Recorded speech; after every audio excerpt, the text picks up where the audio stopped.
Hey, let's talk about it, cause honestly we need to talk about social issues, just uplifting my people. Yeah, let's talk about it. Come join the conversation. A connection's what we're creating. Yeah. Boom. Let's talk about it. Good morning. So I'm just coming from the gym, and I was thinking of something, right? Like, I'm not a Bible scholar. I know what I know, you know what I'm saying, from what I learned growing up, but I'm not, I can't get into the intricate parts of the Bible. But I don't know why I was thinking about this morning. I was thinking about when Paul was on the boat, and I forgot where they were going, but I know there was turmoil in the sea. The storms was raging, and you know what I'm saying, this, that, and the other. And he was praying. And while he was praying, everybody that was on the boat, they was complaining. They was saying, "Oh my gosh, we're gonna crash," and this, that, and the other, blah, blah, blah. But Paul, he remained calm.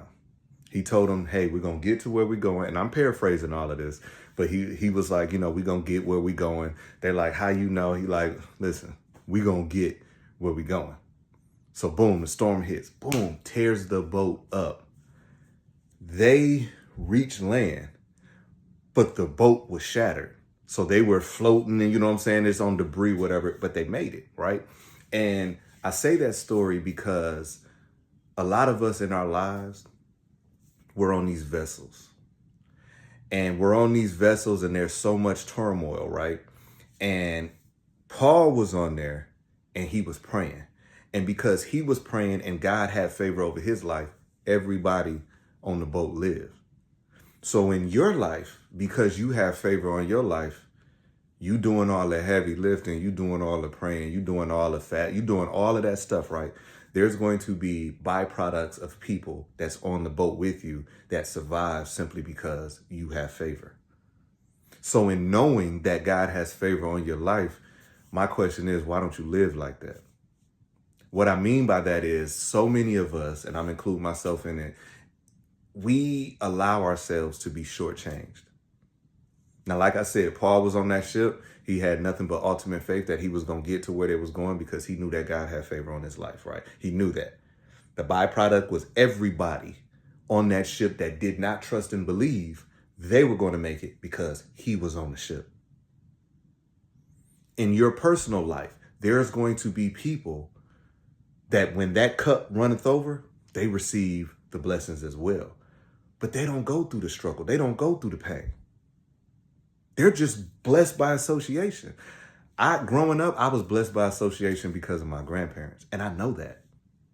And it would be foolish of me to think that it was all on my own. That ship that I was on with my grandparents, I was, there was times that I was just like, man, how's it going to end? How's this, that, and other? And they remained calm and cool because they knew God had favor on their life. So now we fast forward to how I'm living now. I know God got favor on my life. There's some things that, a normal person probably would have lost their mind, but I'm still here and I'm still standing. But the thing is if I know that God has favor on my life, why do I accept less than? See, a lot of people out there accept less than. And when you accept less than, it becomes the atmosphere. What you accept, it will become the reality. If you're in a relationship, right? Let's just say you're in a relationship and that relationship, there's no more I love yous. There's no more, it is just a mundane existence. Now, one person might be comfortable with that because, hey, that's how they live in life. And they might have every excuse on why they're living life that way, right? Oh, I'm this, I'm that, this, that, and other, right? But in a relationship, it's two. In a relationship, it's two. But out of that two, one has the favor of God on their life. So that boat is rocky. It's stuff is flying off, but because you have favor, it's still sailing. But like I stated before, my question is, why do we accept less? Why do we accept people treating us in such a way and for so long that you think that's what you deserve? If you are God's chosen one, see, God has favor on your life that you're going to get through it. But how long it takes to reach that land, that depends on you. What are you doing? That's why your circle is so important too. Because if you have a circle of people that don't push you, if you have a circle of people that are secretly, jealous of you, even though God might have favor in your life, it's going to take a long time to get to land because of who you choose to deal with. So my message to anybody out there right now that's going through some stuff, and I mean they're going through some stuff. That ship, if y'all ever been on a ship, y'all know when you hit heavy seas, they tell you, prepare for heavy seas, because the ship is going to be boom, boom. You got people throwing up, you got people this, that, and the other, right?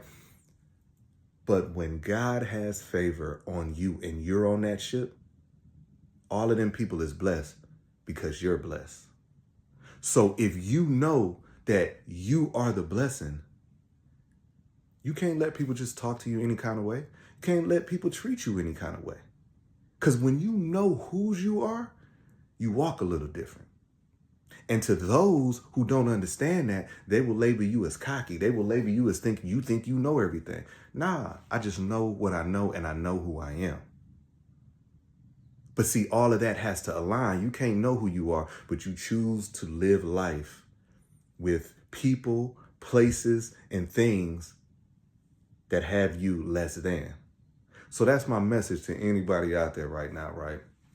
If you're going through some stuff, take a look around. Who on the ship with you? What are you accepting? Because like I said, and I say this a lot, like my grandfather said, you can be wrong for so long that you're right. You can be wrong for so long that you're right. And the crazy thing is you can look at everybody else's situation and see the wrong of them. But you've been wrong so long, you can't even see it in you. You can't even see it. Like you generally, you know what I'm saying? If you would look up and it'd be 15 plus years and you can honestly sit back, and I'm talking relationship wise, you can honestly sit back and you can count probably on your hands and feet how many times I love you was passed. And not even just the word I love you, the feeling of being loved. The feeling of being loved. And we all live in this life, so we all can have excuses. Oh, I'm stressed out. Oh, I'm tired. I'm this, that, and the other, blah, blah, blah. But before I get out your space, think about this. What about if God got tired?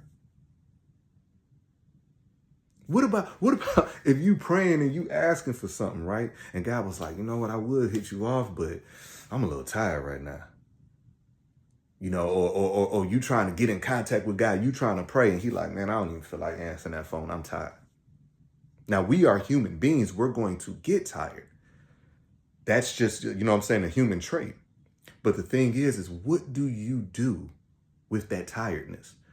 See, sometimes, man, I find myself in these situations that I just feel like, like I just start having this feeling, and I know I got to evaluate myself, because I'll be like, man, what the heck am I doing? Like, why am I allowing these things? And I had that conversation with myself, and I get myself right. So anyways, man, anybody out there who's on the ship right now and that thing is rocky, you're seasick, you're this, that, and the other, just understand, if God has favor on your life, and if you are aligning yourself for that favor, you're going to get to land.